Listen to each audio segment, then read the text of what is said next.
Mic check, mic check. LVYC Life Pivot. You know, we're going to drop y'all, bless y'all with another hot episode. This is my one and only, one of my first artists, Young. Yes, sir. Why don't you tell them a little bit about yourself, man? Tell them the history. Tell them the city to city traveling. Tell them how you branded yourself as a serial entrepreneur. Tell them how we met in the trenches, in the strip club, doing an open mic, and how you created a name for yourself just with your city presence behind you, your dad's history, you know, Miami history. This right now, everyone, we're with a Miami legend. Sure. You know, we had a Cash Money deal. You know, we had a lot of accolades and we didn't stop. Deal or no deal, we haven't stopped. Fast forward, do a 10-year check.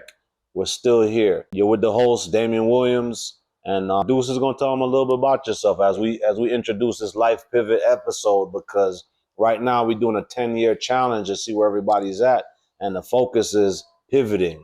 How are we pivoting to better our lives, to get to the next level, to empower people? What's your pivoting story? Deuce, why don't you let them have it? Deuce Millions, Miami, you know what I'm saying, resident, Miami, born and raised, you know, come a long way, you know, like. A long way, strong way, the long way. To the high life, you know, like, hey, man, so much I could start at, you know.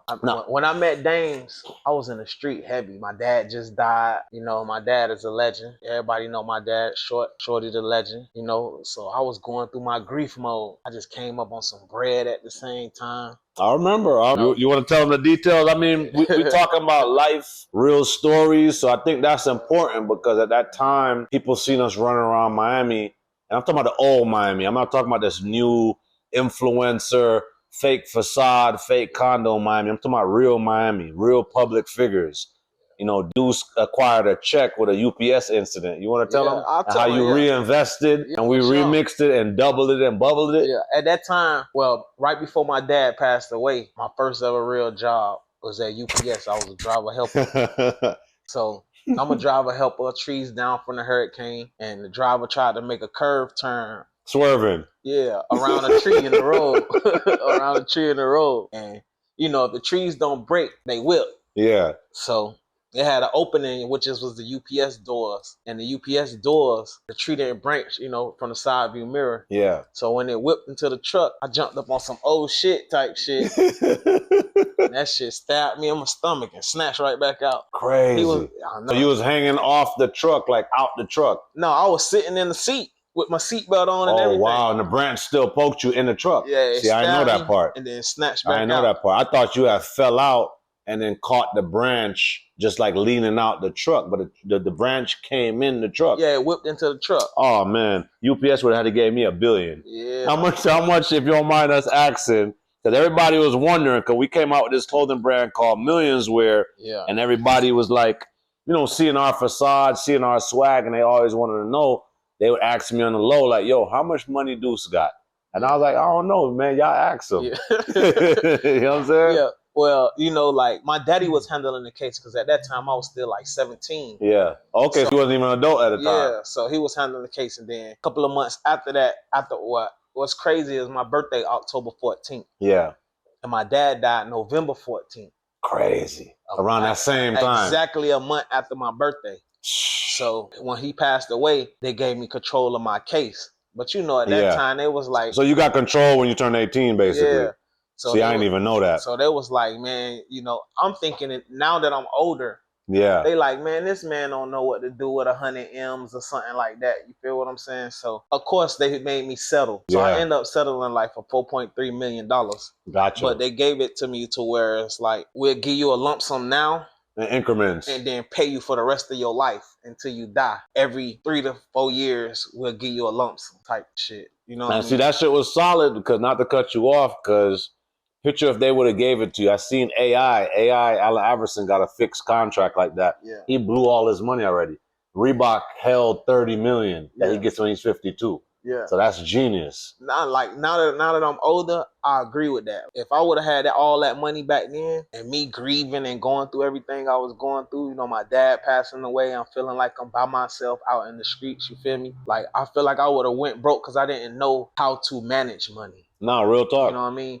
I remember, like, when I met you, you was like, man, what you Fuck doing? you doing? Remember. Like, you just blowing money. Like, what is you doing? Yep. You was like, man, let me show you how to invest this. Real talk. Like, to be honest with you, I feel like you saved me from the streets. You know what I'm saying? Like, you really opened my eyes up to real life. Because at that time, I was living like in a mirage. You know what I'm saying? No, same. Same. I think music, art, creativity saved my life because I was playing with prison too. I was heavy in the streets, car stuff, butt stuff, all this stuff. And it was like, once I started locking in, I was like, even when that shit wasn't working, I was like, you know what, this shit's saving me from everything. My man Merch had just caught like 5 years papers. One of my buddies that went to prison, Bones, shout out to Bones, just over a beat machine. Yeah. So that showed me that was a trials and tribulations because the devil was working. I was like, yo, as soon as we start getting serious, because everybody around us started going to prison, I'm like, you know what? We on to something with this music. And that shit saved my life. So when I seen you, it wasn't really about the bread. It was just everything we was doing, the feeling they was giving me, it was giving me power. Because it wasn't just about the bread. It was like, okay, like you actually doing something. So you see people online talking about, oh, they're humanitarian and this, that. Nah, I'm coming from a fucked up home too. You lost your pops. Yeah. I didn't really grow up with my pops since like 5 to 6. Yeah. So, and being the only child, you end up trying to create communities. Yeah. So when I seen you, I was like, damn, this nigga's on his grind. It wasn't really even about the music. It was just like your grind was more powerful than the music. And that resonated with me because that's all I had. No, it wasn't about like, oh, okay, your name is this, your face is this. It was about your grind. That's what got me. They say finessing could get you in the door, but real hustle keep you in the door. So that's how we was able to align. And then that's when you had the money. I was like, okay, well, we got a little bread, but it's just like when you break bread, you got to pump it up with yeast or baking soda. So I was like, all right, Deuce, what you gonna do? Yeah. Now you got a time to make something for yourself. And that's what we did. No, and we painted the city red with this millions wear. You know what I'm saying? So this shit is deeper than rap. Sir. You know what I'm saying? And I had a feeling that, the influence of what started happening was it was like kind of turning into a gang. It blew up. We had this clothing brand called Millions Wear that now when I see what Young Thug went through with his RICO case, that's possibly what was going to happen because we started it on a corporate end, but then our supporters that was gang affiliated and doing stuff in the streets start repping the brand. For sure. So that got scary. So that's kind of what made me move out of Miami, and I was just happy that the music saved us from all that. So that was a life pivot.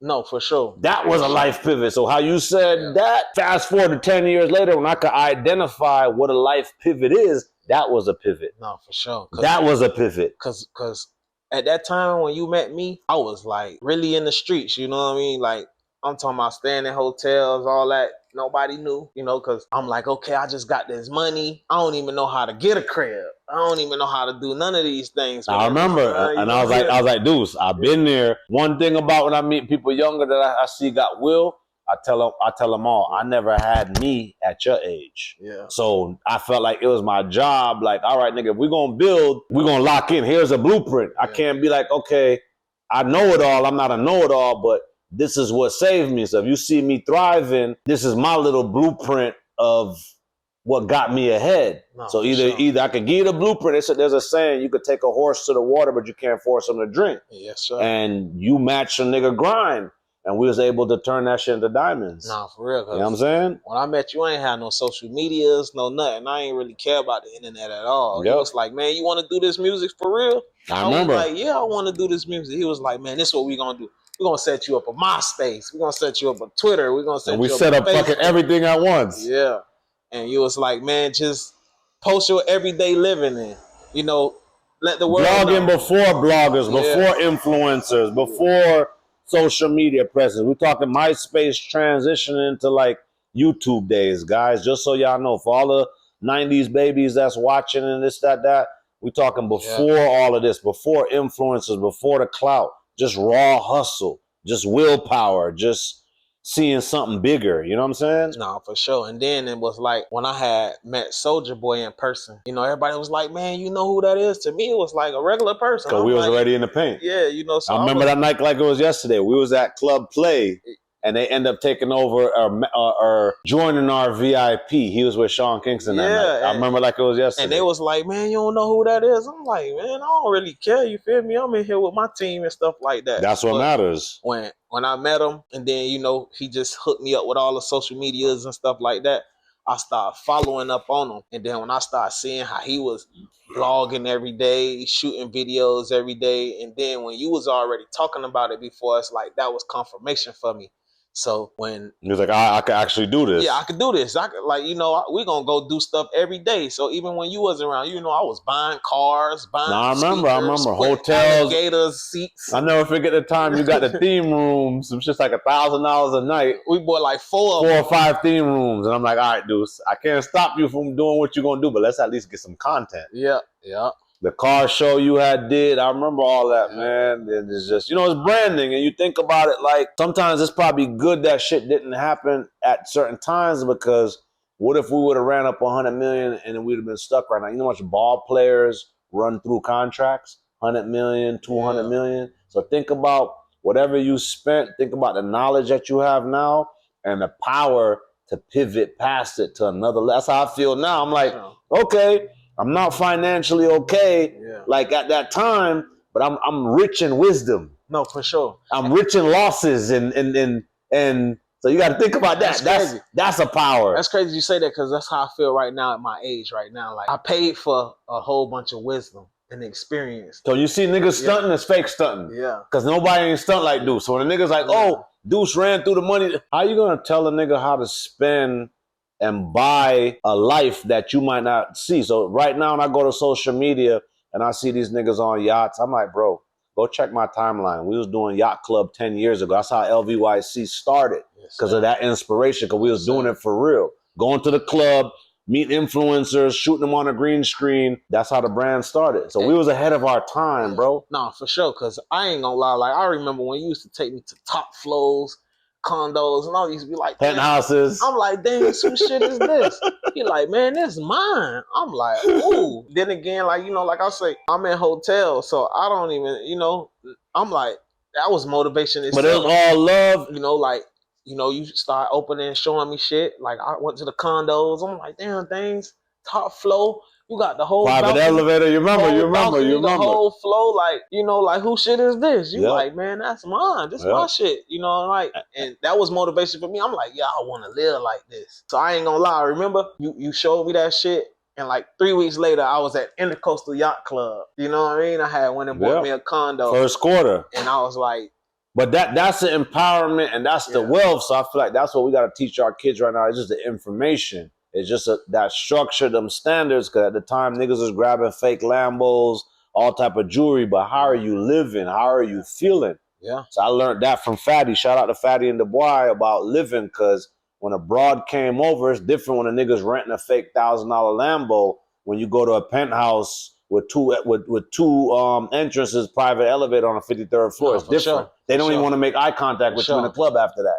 So that inspiration, once I soaked it up, it was a different conversation with everybody around me. You know what I'm saying? Even my mom, you know, like, was always inspired. You know, they was always like, oh, you know, what are you doing with your life? But then I noticed even my family shifted once they start seeing like, oh shit, this shit is real. That's when it changes. You know what I'm saying? So that was a form of inspiration. And what, you know what that did for me, that high life living at an early age? I was doing it, but we were nouveau rich. We wasn't really rich. You know who the rich person was? The person getting on the elevator with me, going to the pool every day, using all the amenities. At the time, I went to the pool once. Yeah.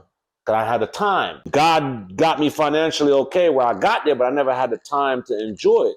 So then when I close out that lease, I said, you know what? The next time I pivot and I do this, like how Chopper just asked us about the Miami shit, I said, bro, if we don't have 10 bands, 20 bands coming in on autopilot that we don't have to chase, it's not real living. 90% of what you see online is fake. Yeah. And that's what you taught me back then too, though. You taught me chase the vision, not the money. Oh, God. Because the vision is going to bring everything else. Yeah. I took over South Beach with $1,000 in my back pocket. I wasn't no billionaire. Young Money, Cash Money, Birdman. Every time you see a nigga, yo, what's up, New Money? They intimidated because they like, okay, we 100 M's up. How you making these moves right here?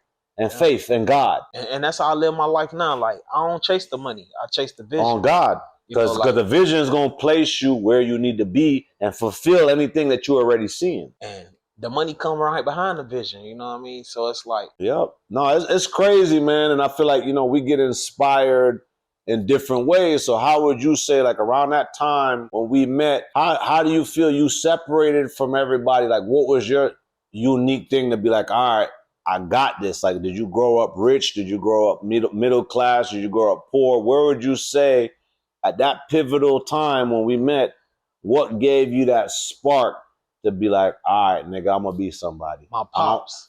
See, that's powerful. See, my pops, he already had things going. It was like... That's in your DNA. Yeah, he was one of the biggest dope dealers in Florida. You know what I'm saying? That's in your DNA. I remember, like... R.I.P. Short. Yeah, I remember I couldn't... What your rappers, legends, rapping about legends, Miami legends. They got his name in all their songs, Yep. Like, so me, it was like... At that time, I didn't know. I remember I used to tell my friends. I used to be like, bro, I feel like I live in like a mafia or something. And they used to be like, bro, what are you talking about? And you didn't even know, but it's an infrastructure that you seeing that for your pops to be able to make the moves he's making, it was instilled in you. And that's when you separate from people and you don't even realize. So it was like, at that time, like, I can't sit here and say like I was in the streets at young. You know what I'm saying? Because I was the same person who had to come in the house at 11 o'clock, 17, 16. But see, he had that structure. And if I ain't come in the house at 11, nigga, you stand your ass out. But you better be here at 6 o'clock in the morning getting ready for school. And picture what that possibly saved you from, my brother. A lot, though, because at the time... That's how my life was growing up. Like, at the time, it was like, I didn't understand. I'm like, damn, why he so strict on me? But he knew if you come in here any time of the night and I'm not home, somebody could be watching this house ready to run you in the house with me. You know what I'm saying? So it's like... And it's just a liability. Now, at a grown age, I feel like it's just a devil up past 10, 11. That's just a reality. Whether you want to face that reality, picture. He was saving you the best way he could from whatever was here. And I'm sure when he died, you seen that firsthand. Was like, okay, because I feel like right now we got kids. A lot of things I didn't understand. I'm living through my daughter now. I'm like, okay, damn, was I processing this? She's 9. I'm like, was I processing this at 9? But it gave me an understanding of who I am. And like, so that's what you got to embrace with the kids too. Cause them same shit that your pops was on, that's what we instilling with them. No, for sure. Cause my son 9 too. So it's like, that's what you instilling. Them same codes of ethics and this, that. Yeah. Oh, sometimes I realize like, oh shit, I'm not vibing, or this, that. It's just the standards. Yeah. It ain't like we trying to be brand new. It's certain shit that your pops putting you that if you ain't had, you probably wouldn't even be here right now, my brother. No, for sure. And I could definitely agree with that.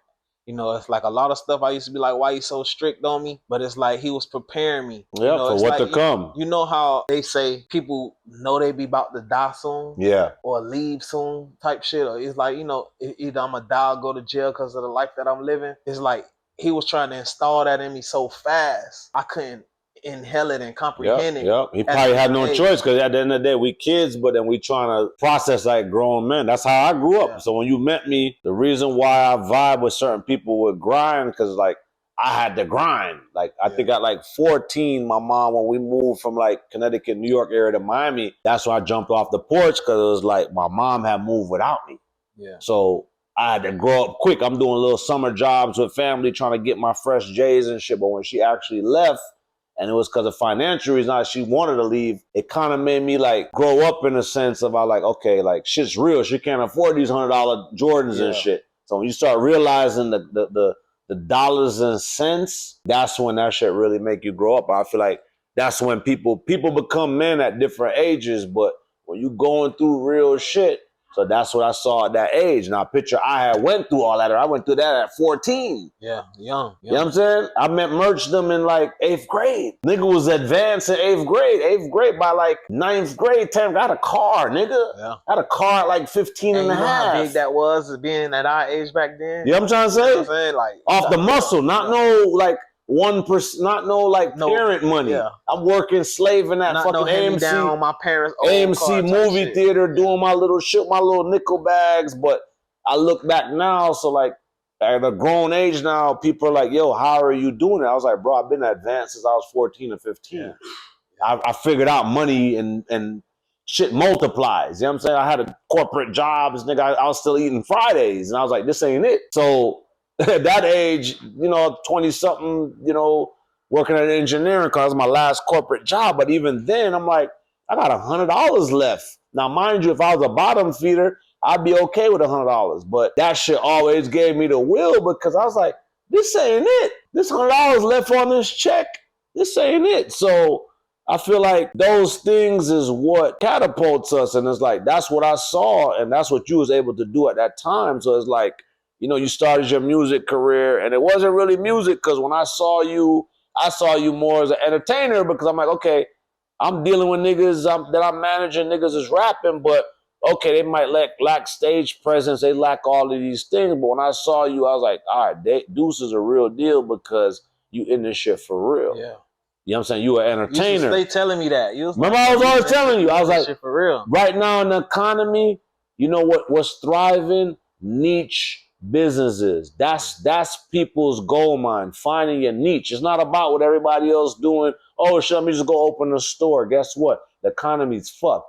You know what's thriving though? I traveled to fucking Japan the other day and Korea last summer. You know what I saw thriving? Niche businesses. So that was your niche, my brother. Yeah. And I always told you, I was like, Deuce, I ain't this like super manager, I'm a brander, nigga. I'm a brander. That's what I specialize in. So I could see, shout out to Diddy right now. I know he's going through a lot with his trial, but Diddy has it too, where he could see unique things in people that they can't even see in themselves. Yeah. So that was my gift to be like, all right, we could do something with this. And I feel like that you pass that on to me still to the day. Like even with my team and everybody that I teach them that we're a product. On God. You know what I'm saying? So, it's not just about you because they say you as good as the next person next to you or you're as good as your team or the real boss got to scrub the floors, be CEO, be in between. That's why I find myself being dolo sometimes because when I'm solo, is because I'm not around people that match what I'm doing. Like Alex, we're 10, 15 years in because he has a skill set and man hours doing what he's doing that I can't do. For sure. But I had a genius idea the second I met him. And I was like, you know what? For me to bring these ideas in my head to light, this is a part of the puzzle. I need a team. For sure. That's why he's still here. Not by coincidence. Yeah. So now picture, how does this validate from the first day we met to now? Yeah, we changed, life changed, we grows, but I'm telling you, on my daughter's life, I never let loose or let sight of anything I've ever told you. No, or else he wouldn't be here. For sure. And even with me, like we might not talk for a month, 3 months, but every time you call, I'm gonna answer. And we chop it up for down there hour till our phone dies, something like that. But it's like I just told my team, like you played a big part in my life at that time. Cause it's like, at that time, I was cluttered. Even mine. That should probably save me from who knows what path I would have took. That's why I was telling you, like, it was mutual because shit was going left. Even merch, humble merch that you see, merch was on 5-10 years paper. Merch was going to go to prison over a beat machine. I was on my way to work that day. I had a 12 to 8 shift at Bloomingdale's. I get goosebumps telling you this. I would have went to prison on a humbug. So when I seen that, I'm like, oh shit, this job, this work ethic saved me. My dog Bones did 5 years prison on a minimum mandatory, Florida minimum mandatory, because he had a firearm. And it wasn't us being aggressors. We try to retrieve a beat machine that we gave this talented producer. Yeah. And that 6 months before it happened, I remember like it was yesterday, everybody was getting arrested. And I was like, bro, this shit, mind you, I'm going to college, nigga, getting a degree. I'm going to ITT in Broward College for IT and working at Bloomingdale's, and we stealing cars at nighttime. You understand? Yeah. So I'm that person in real life. Yeah, I'm what the rappers is rapping about. For sure. Plus with my little pack mixed in and this, that, my little Nick bag. So I learned at that age, I was like, bro, I don't want to be mediocre, my brother. So as you get more grown now, obviously money multiplies. We at a grown age now where $1,000 ain't money no more. Yeah. So, but I feel like I valued it since that time. So now even doing this podcast, I feel like I'm on the same grind I was on 10 years ago. It's just now it's a digital hustle. Yeah. We're not promoting CDs. Yeah. We're not doing flyers. We ain't outside guerrilla market. The digital now. Yeah. It's digital. So that's how you got to look at it. That's all I do is what you're doing. You got a YouTuber already with 150,000 followers. Yeah. Let's reincarnate and bring them back to life and get out of algorithm jail. Yeah. And that's what's crazy, you know, like back then, I feel like I was ahead of my time too, and you matched it. On God. So it was like, because when I first met you, you know, at that time, everybody was coming my way. Like, oh, bro, I could do this, I could do that. I remember. We could do this, we could do that. And I used to look at them and be like, man, I ain't rocking with them. But then when you was like, man, come, let me show you, you know, and you introduced me to merch, you introduced me to Yellow Boy. Shouts we out had to a Yellow team. Boy. The most important thing was you was open to taking on to the vision because it wasn't just me. I know Merch had the engineering end. I know Yellow Boy had the sauce. Look how you end up meeting Chopper in your being jam situation. Yeah. He met Yellow Boy. Yellow Boy was the first person I was taking him around. So when I reached out to him the other day, I said, nigga, it's me. I'm the one that was covering the fee. No, really? With Yellow Boy. Yeah. And he's like, nigga, I remember Yellow Boy, my nigga. Yellow Boy turned my swag up. Yeah. I felt like Lil Wayne stole his swag from Yellow Boy. Yellow Boy was the first person with the dreads. And dyed him. Yeah. And the Ed Hardy and all that shit. So he said it. He was like, damn, you right, boy, because a lot of people ain't going to really talk about the real. Yeah. He said, nigga, when I seen Yellow Boy move around, it was a whole nother thing. Yeah. I went to high school Yellow Boy. I didn't know the club Yellow Boy. Yeah. So even for me, I said, okay, that's not my personality, but let's be a team. Yep. That's how me and Yellow Boy even had our own situation outside of Merch. Merch seen it and recruited him. No, for sure. But I'm like, nigga, I know fucking Yellow Boy from North Miami Beach days. Them niggas was putting diamonds in their Jordans. Yeah. So the same person that Yellow Boy was a part of Jin's crew. Jin ended up getting signed to Rough Riders. Yeah. So I would say that was my first inspiration to know that this music shit was real. A lot of this industry stuff that's happening, we was getting baller blocked because it comes with a lot of negativity too. When some people see you and they see the potential, what I learned with this game is if they're not a part of it, they're gonna block. If they can't master manipulate you, they're gonna block.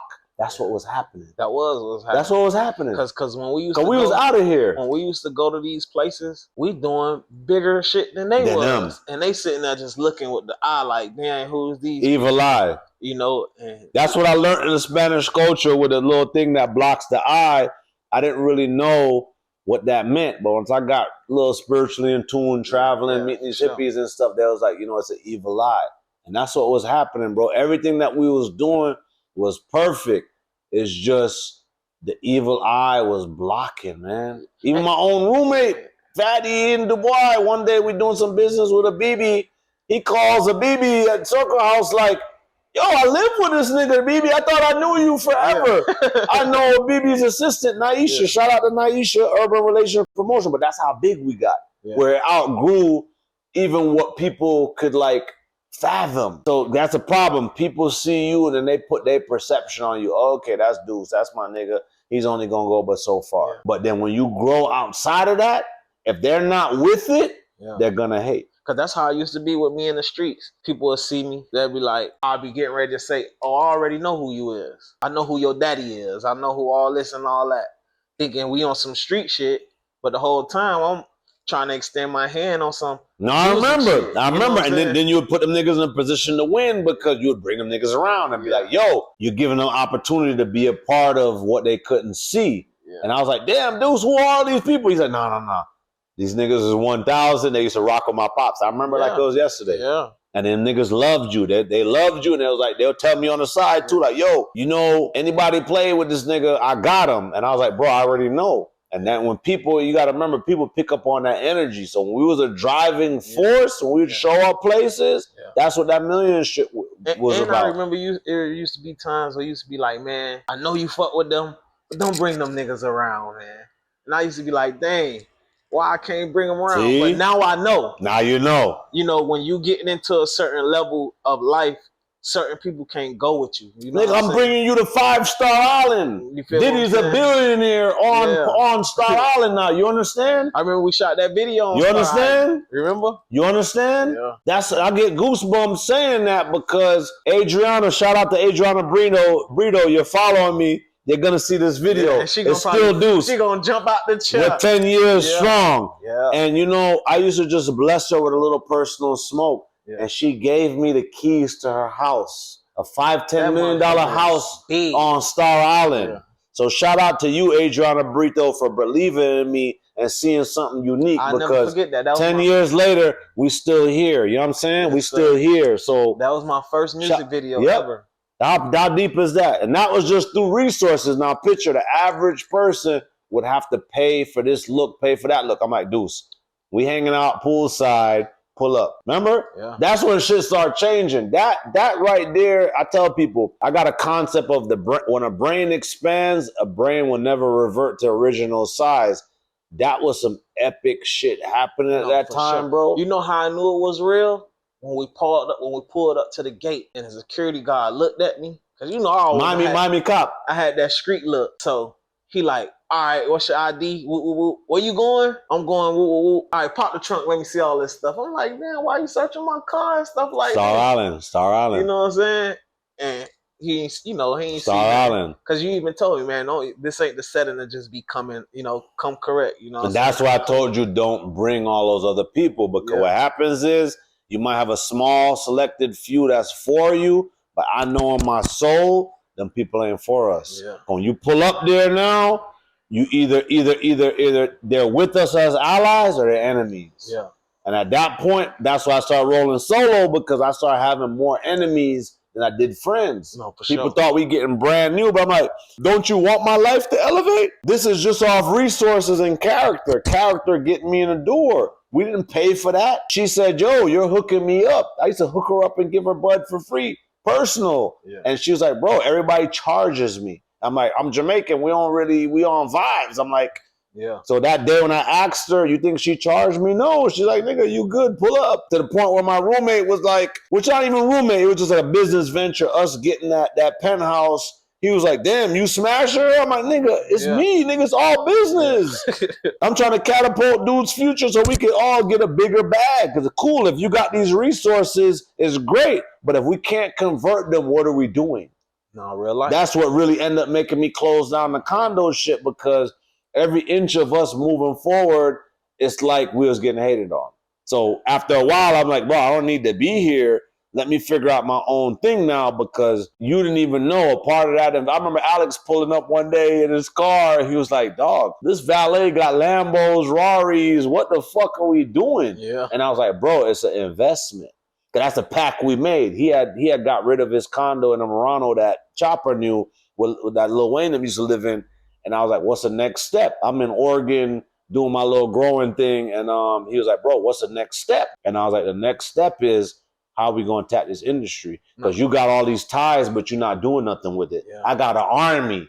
Yeah. And either you're going to get rid of it or get rolled over. And I honestly feel like he got a little intimidated. That's what happened, because he didn't really see, like, he didn't really know that me and Merch was a truth. So when he started seeing it, he was like, oh, shit. So even that kind of distanced our relationship a little bit, because I'm like, bro, like, this is why I have the condo with you. You're supposed to be fulfilling certain things. Yeah. I'm already in the paint. No, for sure. You know what I'm saying? I'm already doing what I'm doing. So if Khaled's your cousin for real, what do we see? You never really know that part. No, I didn't. That's the only reason why we even had the condo. Yeah. Him, we hire Hollywood Henry. I'm going to call everybody out. We hire Hollywood Henry from Slip and Slide Records that's managing Trick and Trina, and y'all was gatekeeping too. So, yeah, Young, you sleeping on my couch, my nigga. I'm taking care of both of y'all. I remember him. Then you want to ask, I remember him. Young, what's Diesel Group? Diesel Group was what was putting y'all on after y'all fell out with Slip and Slide Records. You know what I'm saying? I saw a vision in you and thought that y'all could have brought your A&R skills to Diesel Group. But y'all was in y'all feelings. Y'all really didn't do that. Just so you know, that's what was happening, bro. Yeah. So I'm dealing...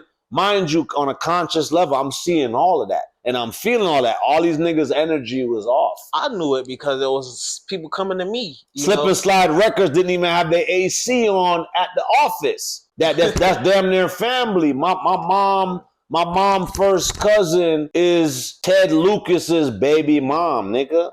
Is Luke's big kids is my mom Tina, nigga.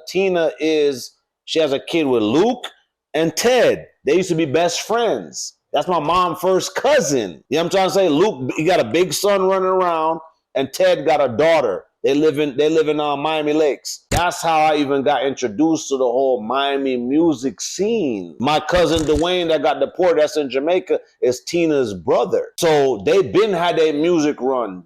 My cousin Booby got jammed. He used to live in neighborhood in Andover. He got jammed up on a Fed case back in the day, doing some runs to like North Carolina or something. But those runs is what started Slip and Slide. You understand? So that's how I got introduced to this whole music stuff. That and a lot of my family in Mount Vernon in New York was managing a lot of these rappers, where a lot of the music game started. Fat Joe, Peter Guns, all these people, CL Smooth, Heavy D.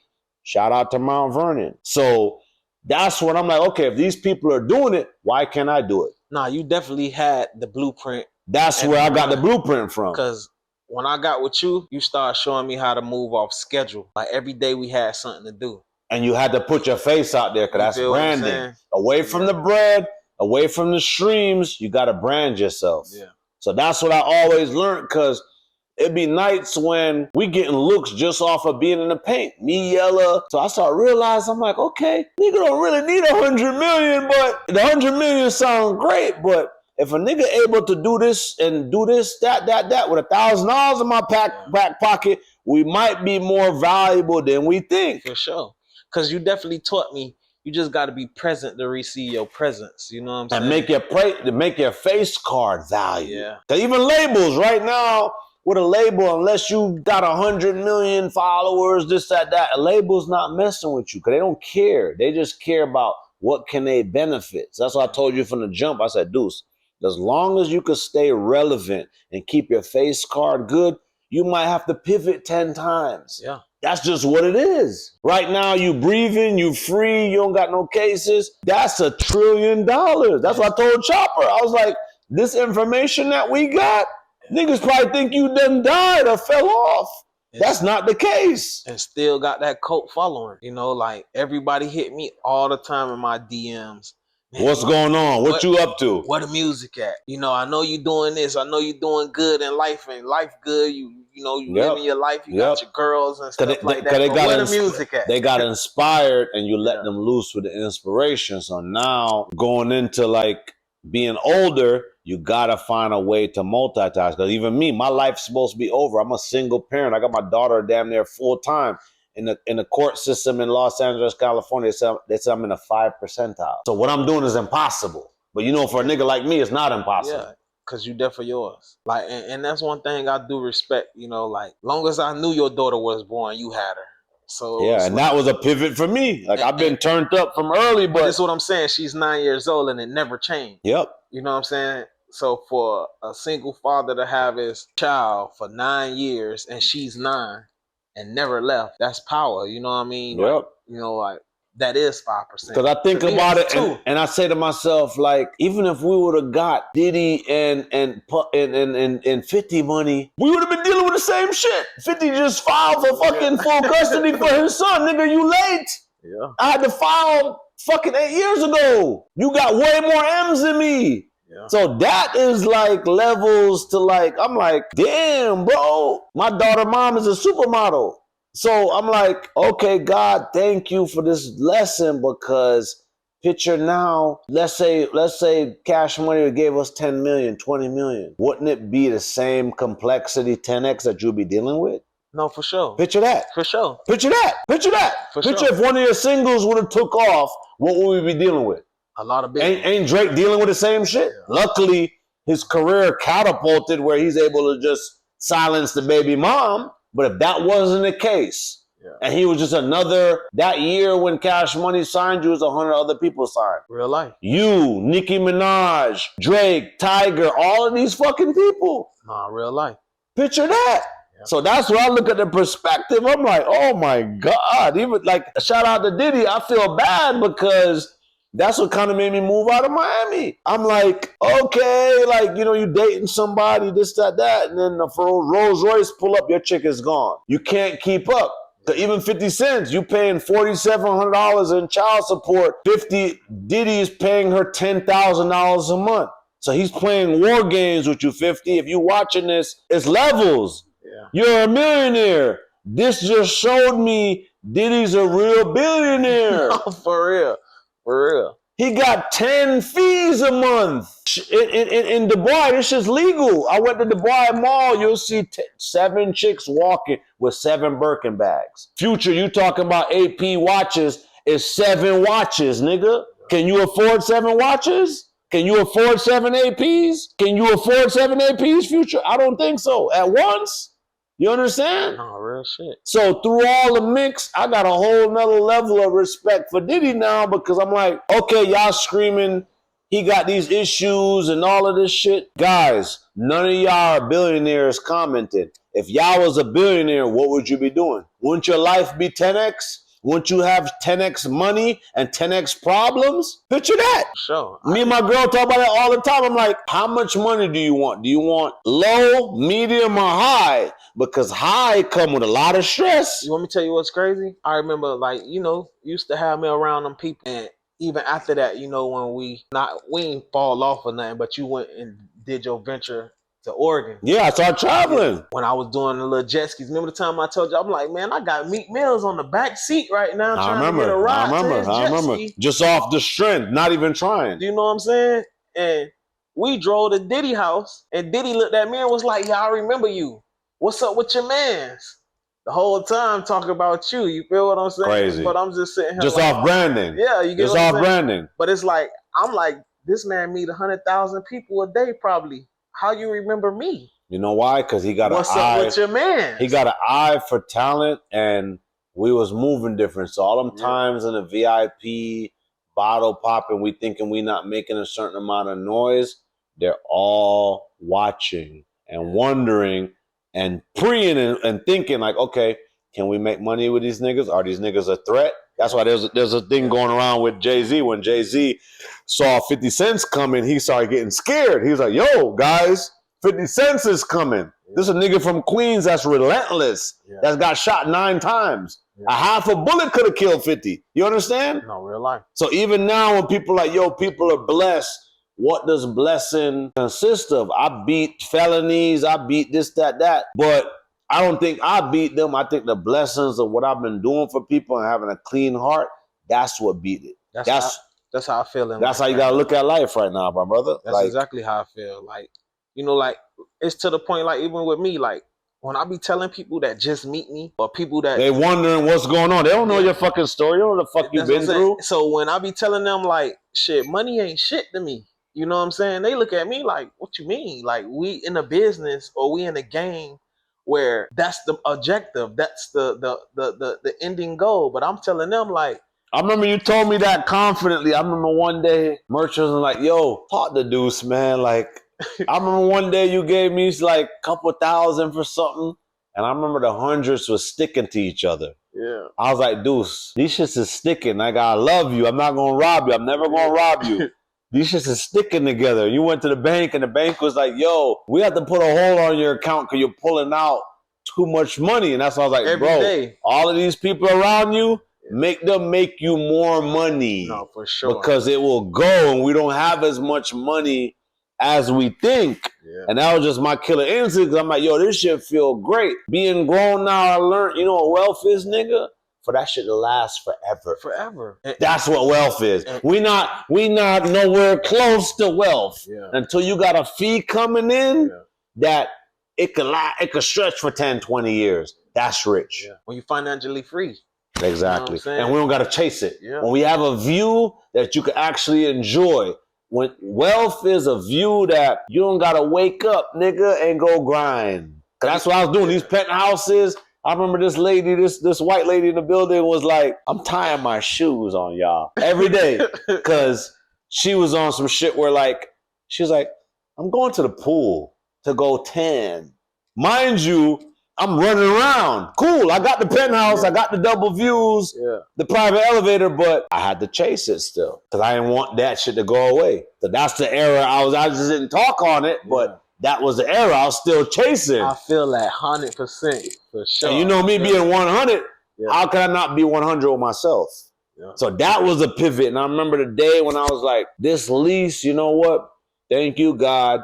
You made me be able to do this at an early age, but real living, or when I decide to go back to Miami, is when I can enjoy this shit and not think about it. And go catch a tan. And go catch a tan. And go sip strawberry daiquiris and pina coladas on the beach. Because remember, we used to dibble and dabble. You'll be on the beach vlogging, this, that. But can we live that life every day, not think about the finances? So that's what was a big part of me pivoting to create this platform, because I'm like, okay, I don't have enough streams of income. I'm invested into crypto, this, that, my brand, all this shit. I'm like, the economy's down, everything's inflated. This shit is bad. That's why I was like, Deuce, let's pull up, get some inspiration going so we can attack this internet again. Let's run up 100 million with this internet again. Because we started it, we was ahead of our time. We didn't have an infrastructure. When we was doing certain shit, people was like, what is y'all on? Come on, we was ahead of our time. They felt like we was doing too much.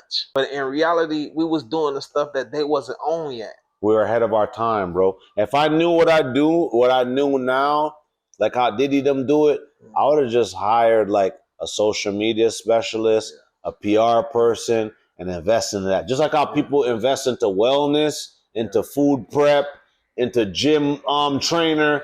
That's how you got to start thinking right now. We're not rich until we have those T's and I's and dotted, my brother. And that's how it is, like, in real life. But like right now, people will think that I have a whole team running my social media, but not knowing I got the experience way back then through you. You put in the man hours, brother. That's what me and Alex talk about all the time. Or when I meet these like hurry come up people in LA that's trying to work and do digital stuff, I'm like, how long you been doing this? Cool. You have a camera. How long you been doing this? Oh, I just started a year ago. Unless your work is out of this world and viral, you don't have the man hours. There's something called man hours. This is what this podcast is about, called Life Pivot. There's real life and pivotal stories because I have the man hours. If you check my timelines online, I have the man hours to validate everything I'm saying. This man standing next to me has the man hours. It's not a startup artist. We're 10 plus years in the making. So now we're going to pivot to tackle what's a new reach on the internet. That's it. I just looked on the internet today. Shit gives you all the analytics. When I was showing my girls, I'm sitting here like, y'all know who I'm finna go see? They like, nah, what? I'm like, I'm finna go see the dude who helped me with my career, helped me start my career. On God. I said, I'm gonna show y'all his face and stuff like that. Even though you used to rarely show your face on camera back then. You remember that? Yeah. You remember that? I wasn't even into the cameras, bro. Like, nah, this is all new to me. I ain't worried about me. Worry about what's him. You know what I'm saying? And you'll get behind the camera scenes. A very few videos you showed your face. And we looked at it and seen the date. We 15 plus in right now. That's crazy, bro. Time fly. For me, because you know how in the zone I be, this shit feel like probably 7, 8 years. I guess now having my daughter, that give me a timestamp to realize. But a part of it, what I realize is sometimes you be so deep in focus that you don't realize. So what a lot of normal people be stressing about, this, that, I stress too, but I be so focused on my purpose that makes me see past it. Because if I start waking up stressing like the average person, then where the fuck will we be? So that lets you know you can't let loose of, because even now I didn't know, oh shit, 10 years later I had create this podcast. We could have did this shit at our studio back in the day. Yeah. But we wasn't there yet. It wasn't no cool factor behind it. You know, people wasn't really doing the cameras like that. I was just about to say that. Putting their face out there. So now I had to I think I got inspired with Will Smith the other day because he was saying he was taught to preserve his sexy. Preserve so that way like people would want to see him in a movie theater. But then he realized like, yo, that's my old school business model. He said he started learning through his son. Nigga has a bigger following than his son. His son don't even have half the drive he has. So he said he realized that through his son, through father and his son, He was like, damn, people like to show shit. I have to show shit. So remember my era, shit was like illegal, federal, all this shit. I was like, bro, I'm not showing my face. I'm not that guy. That's why you never like showing your face. You remember that. So I'm looking at it now. I'm like, all y'all YouTubers and shit, go check my timeline. I had a fucking station 10 years ago, 12 years ago. If we would have just stuck to this 1,000 views a day, where do you think that shit would have been right now? Couple M's. You would have had a car that was flying, nigga, outside. But we didn't lose our authenticity in the process. We kept our authenticness, so that's a value. Yeah. So now people watching, yo, go check our timeline so y'all can see this isn't like a startup overnight thing. And this is actually an episode number 1 because we got so much real authentic things to cover that we didn't even cover the full extent of it. We're just covering his history and my history, why he's even on the platform, which you guys know by now. I wouldn't bring anybody mediocre on a platform that doesn't have life pivoting real stories to motivate you people watching. Because at the end of the day, you guys don't care about me. You guys don't care about him. Y'all just watching to see, is this authentic? Am I getting any inspiration? Because I learned over the years is most people are selfish. Most people just want what they want to get and go. Just like how you guys choose when y'all go to McDonald's. If y'all want to get McDonald's to eat there, y'all get it to go. If I bet my life savings, most y'all gonna get it to go. For sure. Most y'all gonna get it to go. Meaning y'all not here for McDonald's either. No. Y'all just trying to get it to go. So with that said, we're going to keep dropping gems, and this is going to be volume 1 because me and this guy got a lot to talk about and a lot of gems to drop about our life pivoting stories that got us here. And obviously, we haven't stopped. Y'all seen, we haven't stopped. Yes, We matching riches, so we haven't stopped. And, you know, it's a 10-year challenge. So ask yourself, look in the mirror today and see, where's your 10-year challenge at? Have you grown? Have you went backward? Do you have something to show for your 10-year challenge? I think we got a lot to show. We're parents. We're empowering the youth. You know, he enhanced his career. Now he's a serial entrepreneur, not just doing music, invested into a lot of stuff. Same with me. I started off as a studio manager. I've invested myself, spread myself thin into some risky investments that still has me here in front of the camera 10 years later, still thriving. So I think relationships, man, if you guys have the right relationships is worth more than money. No, for sure. You know? One thing I can say, Dane, I'm proud of you. You know why I'm proud of you? Because I watched it all, you know? And one thing about that, watching it all, you look now. You showing your face on camera. That's a big jump. That's a big jump. You know, like that's a big jump. People rarely see. But even with the millions clothed and all that, we were ahead of our time. Shout out to Merch, man, because shouts out to Fat. That was my brother from another mother, and you know, they went through some legal struggles to get deported and this, that. But God's will, everybody can acquire the right capital, and we could still make the brand thrive because it was a culture, it was a community, and we built something that was unique, you know. And I think it's not gonna stop because he hasn't stopped. He's doing like a sip and stroke thing there. Yeah, I stay up on him. He be following me. Obviously, you know, London's a different demographic, but that all stemmed from all of these things that we was doing and just coming together as inspired people. So I give thanks for that because I'm like, bro, if I didn't have that inspiration, I would have been a statistic. You would have been a statistic. Sure. Or we could have risked our life. Yeah. So picture that. Picture if we didn't have these things that we was into at that time. We would have went left, probably could have ended up in prison, we risked our life, or we could have quit. Yeah. Picture that. See, I got that prison behind me, you know, parole, nothing, all that behind me. And I got my passport in the midst, so we could take some trips, you know what I mean, and make it happen. See, now you're talking my language, because that's really what it's about. You know. And that's the real wealth. Yeah. Not so much the dollar amount of what people got, but going through the trials and tribulations, going through these pivoting experiences. Where are we at now? We're not in jail. We got food on our table. You got a house full of girls. We're like, we blessed, bro. You don't even realize it. I think at first when we were younger, we were chasing this dollar amount, $1, $5, $100, $1 million. Now it's not even about money. Now it's about, can this money comfort us? Can you make the money that comfort? That's what I told Chopper. I said, you trying to move to Miami to do what? Are you gonna live comfy? Yeah. If you can't live comfy, it's no need. It's no need. I can move to Miami tomorrow. Am I gonna live comfy like I want to live comfy? That's why I'm not in Miami, guys. Just so you guys know, following.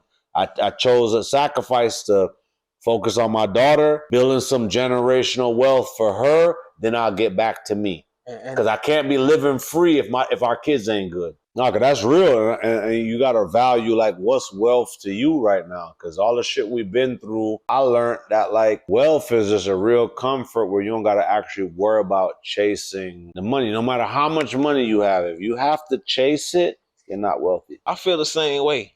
And, you know, like, being 37 now, that's crazy, right? I met you at 19. We was kids, bro. We was kids. So me being 37 now, I feel like, you know, it's like I still feel the same way. You know, don't get me wrong. Money can put you in different places, different situations. But you also taught me that it don't take money to put you in different places and different situations. You gotta, you know, a lot of people, they fuck up with the fear of not knowing or self-confidence. Nobody wants to take the fair risk. That's a problem. I mean? So it's like they would never know. All my life, you showed me. Don't be scared to go talk to these people. These people just like us. They regular life people. Just got a little money behind them. So it's like over those years and that decade of me practicing that, it got me through a lot of doors. Without money. You know that's what I mean? Just powerful, man. It's powerful to me because you took heed to what I was trying to show you, and it was game. And like still to this day, a lot of them heavy hitters still know who I am, you know? Because we made an impact, bro. We made an impact. We spent a lot of money in Miami to make a presence for ourselves. Oh, for sure. I probably spent about $2-3 million. Easy. And I'd be like, Young Deuce millions. Yep. No, facts. And that's what I told you when I was spending the bottle money. I was like, Deuce, I'm spending $1,000 a day, but I'm keeping up with billionaires. I remember one day we ran into Birdman and they was like, yo, what's up with fam? And they're like, yo, that's new money. So that was powerful to me because I'm like, okay, these niggas are damn near billionaires and they're seeing me as new money because I had brought them the E-Watch at the time. And they're like, yo, what's this nigga up to? Because if he's tapped in with this, he's already rich. You know what I'm trying to say? So that taught me a value. But mind you, at the time, I ain't had no bit. I had $1,000 in my back pocket. I just kept a crispy 1,000. So I learned then. I was like, oh, okay, if y'all see me in this light, let me make sure my shit is good always. And that's why I decided to fall back from Miami because now I'm like, okay, that's what I told Chopper just now. I'm like, yo, we could do it, but let's get all these like different revenue streams secured before you put your face out there half-assed because sometimes absence is power. And I learned that being in prison. Michael B. Jordan was talking about that, how he said Denzel told him, yo, nobody's going to buy these movie tickets, nigga, if you're showing your face on social media every day. They could see you already and they have access. They're not going to pay for these tickets. So sometimes absence is power. Make a nigga think you fell off, this, that. Whole time I got content I don't even post. I travel the world on the low, but because of my culture, my Jamaican culture, and I know that everybody's fucked up right now, I'm like, I don't even really post. I'm not, you know me, I'm not a show-off type. When it's time, I can show you like, hey, you pop out for sure. I ain't fall off. I'm not somebody to play with. Then it's time. But right now in these times with this ICE raid, all this Trump stuff, they said every single industry is down. Only 10% of people, all humans, is thriving in the United States. That's how weird money is right now. So with me knowing that, I'm like, what am I doing showing off? I'm going to show off the people in the dark space? You want me to tell you something that's crazy? Come on. And it's real life. I have Googled the other day, sitting in the bed by myself, stressing, you know, just real life shit. Yeah, just stressing. You feel me? So I Googled how much is the average person have in their bank account? You know, like out of the whole United States.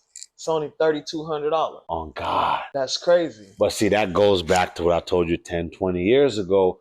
I was like, Deuce, what I've been able to unlock with $1,000. Remember, I never sold you. I never had no Lambo. I never had no Rari since you met me. but I was making moves bigger than a nigga with a Rari. For sure. And I told you I did that with $1,000. Once I learned the power of keeping that $1,000 to be able to tip, to pay for valet, to be able to keep my bottle fee and all that, that was rich. I never needed nothing more than that because I was like, okay, if this shit brought me all of this, it brought me Star Island. Yeah. Diddy them is on Star Island. Niggas is billionaires. I ain't a billionaire. I gave somebody something that cost us $60. I gave her an eighth. She said, yo, here's the keys to my house. Nobody has never given me anything. Yeah. These niggas try to sell me shit. So when I realized that, that's why the day of the video, you was like, damn, are you sure you got the crib? I was like, bro, this is my friend. Just off of like my character. And I was like, okay, you're a stoner. We vibe. I peeped it. Like she was into cool shit. Yeah. She's not just like a straight edge realtor, this, that. Yeah. She's like, yo, I'm into this shit. My husband was managing fucking Red Eyes and all these people. He just went psych. He lost his mind. So she was into it. She's like, damn, if it was up to me, I wouldn't even be working a corporate job. Yeah. I'd be a fucking manager or something. So when I seen that, it was vibe. So that taught me too, damn, our character holds weight more than money, nigga. But most people don't have the faith. Certain cultures don't even believe in God or believe in themselves. So if you don't believe in yourself, how the fuck you gonna expect somebody to believe in you, nigga? And I'm big on that, right? On God. I'm big on that. So when I seen that, then she was like, damn, you really got the streets for real. Like, after that, would you believe that model in the video? She texted me, I love you the other day, just because of like life. We had a little run, whatever. But I was like, what do you mean? I'm in a relationship. Can you please not text me? On God. Yeah. On God. I'm like, I'm in a relationship. I got my daughter. But she was like, all the shit that we've been through. Because you put her in position. Exactly. She's like, I didn't really see. I wasn't understanding. I was young at the time. She dated Nas, nigga. And was like, I love you. And I was like, because I was just doing shit off the strength. But still to this day. Because for you, you had that vision. So you were like, okay, this will match this to get us here. That's what was happening. That's what was happening. Trust me, I know, because I know now. Now back then, I didn't see. I was just chasing the vision with you. You get what I'm saying? Now you know why I invested into Fatty. Yeah. I was up, nigga. I'm fucking making 30, 60,000 at a time a month. I saw Fatty do some shit that I couldn't do. I got another brand ambassador like that here. Alex, shout out to Beverly Hills. He's a baby version of Fatty. That I told you that when this nigga sees Paris Hilton, he sticks his tongue down Paris Hilton's throat. Once I seen that, I was like, oh shit, I got LA on smash.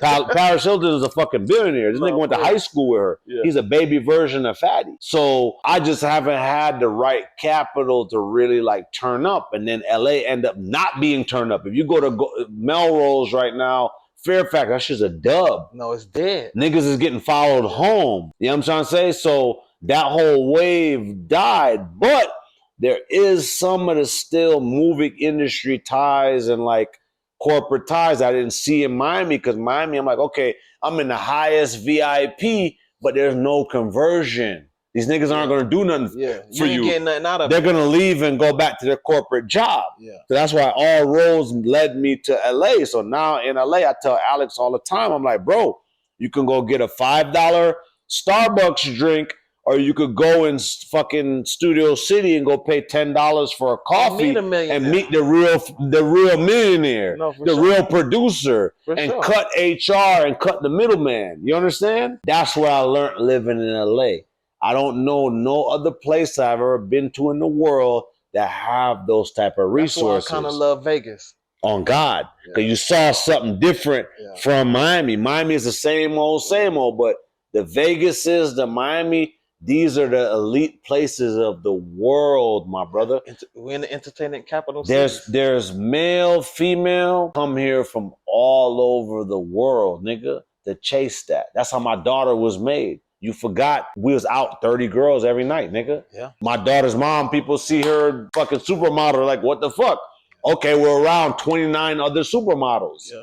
That was a level of my life. So every day I look at my daughter, I'm like, that's my $1 billion, nigga. Because I did it. So even if I go get $1 billion tomorrow, what higher level can I live? If I've already, so even when niggas see you chilling, I learned sometimes a nigga hate on your aura. You could be on your dick, dirty shoes, no ice, no nothing. And a nigga hate. That's how Nipsey got killed. Yeah. Niggas was hating on Nipsey horror because he was too conscious and it was too powerful for fucking Compton. Niggas, he was even when you went through your shit with these people at the barber shop, them niggas, you don't understand. Them niggas looking at you, you was like, bro, I'm going through financial shit. I'm like, Deuce, you're not getting it, nigga. The internet, them niggas think you done ran through 100 million already. So that was a part of the flick too. They're hating. It's not just this, that. It's, oh shit, we're seeing this person in another light. So me knowing that, that's why I be careful with the fucking internet, bro. Unless I'm reaching new people, cool. But the people that we know, you think they want to see you like this? Never. Never. They want to see you in the dirt. Never. My ex-fiance is dating a nigga with a Hitler beard. I'm like, you's who I was going to get married with? You settled for a nigga with a Hitler beard? A Hitler mustache? That's not it. I love you, but that's not it. And she knew my life because I was chasing other things. She was like, oh, okay, this nigga don't want to work a regular job. He's not trying to follow the norm. Like you said, the vision.